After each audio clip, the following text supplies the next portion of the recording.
So what were you hoping to get as a message across to the audience here? It's all about sustainability, and that's quite a wide range of messages. Yeah, really. Yeah. I think essentially it is cramming as much habitat into a garden-sized space as possible, using everything as locally sourced as possible, reusing as many things as possible, and providing lots and lots of pollen and nesting places and hedging for wildlife. That's the core message, really.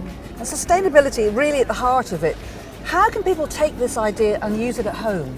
Well, I'm hoping that the garden's actually filled with lots and lots of different ideas. You know, that was my aim, because I know, like anyone else, that you don't always have a huge garden to work with. I only have an allotment. So I wanted lots of little snapshots that the people who are walking through the space can enjoy. So like the ponds here, you could have just one pond, or you can have maybe just a few. We've obviously gone big here because it's a show garden. I love that idea where you've got lots of intermingled ponds, you know, that could work so easily at home. Great from an upcycling, you know, any architectural salvage place, you could just get to use that, couldn't you? Totally. I mean, I think this actually really sums up the garden well, because we have ponds that are full of habitat and water, which is crucial for bringing wildlife into the garden. Alongside them are butler sinks, which look just like the ponds, but they're planted with herbs and Mediterranean plants, just with soil and gravel in rather than water. So it sort of shows that ability that in such a small space and just with one idea, you can provide a bit of everything for the wildlife and also provide for yourself. Yeah. And you've got the most fantastic wildlife stack behind you. It's huge. Does it have to be so big?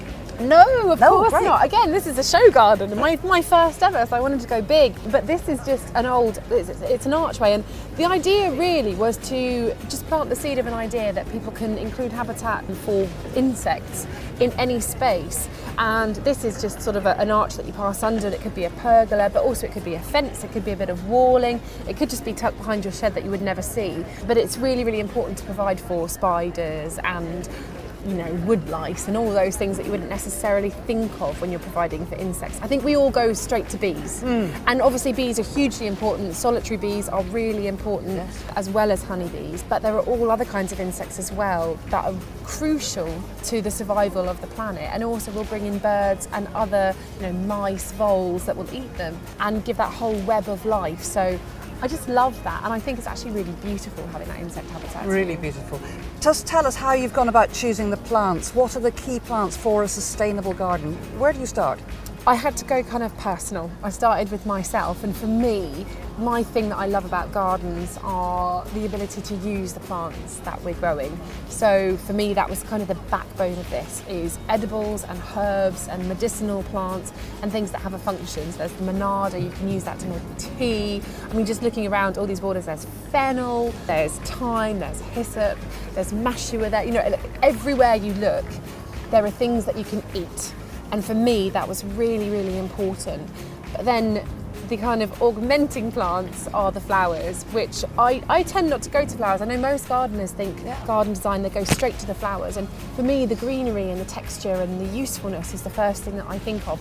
And the flowers were something I had to really consider, because A, you want colour, and B, we want that pollen for all of the pollinators that are coming to the garden. So the flowers are the afterthought, really, things like the foxgloves, and there's the wall valerian, there's also true valerian, there's cephalaria, there's a whole load of flowers, and that's really important. But that was my head scratching moment, was which flowers, which colours. And so if there's one message for everyone to take away about sustainability, where should people start? Because often making the first step is the hardest thing. Yeah, that's a tricky one. I mean, I think just thinking about it is a really good start. But that first step might just be something like asking your garden centre when you buy your plant, you know, where has this come from? You know, has it been grown here? Lots and lots of nurseries grow their own plants, and that's amazing. Start by buying one of those.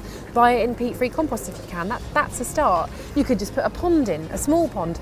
That's a start. You could just grow one edible crop. That means you don't have to go to the shop and buy something.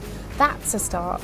And you start with little bits like that, and together it all builds up into a big picture where we're all just thinking about sustainability as everyday part of our gardening. Can gardeners make a real difference?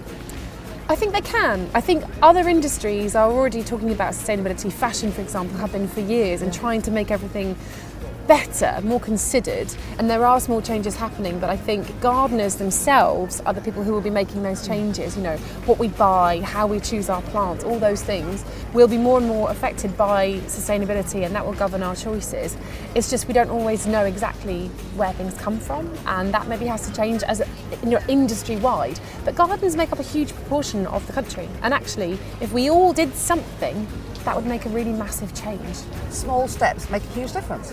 Exactly. Little bits all joined together make a big jigsaw puzzle that would create a much better place for us and a much better place for all the wildlife that we share the planet with. Brilliant. Well, it's a fantastic first ever show garden, so here's to plenty more. We'll see.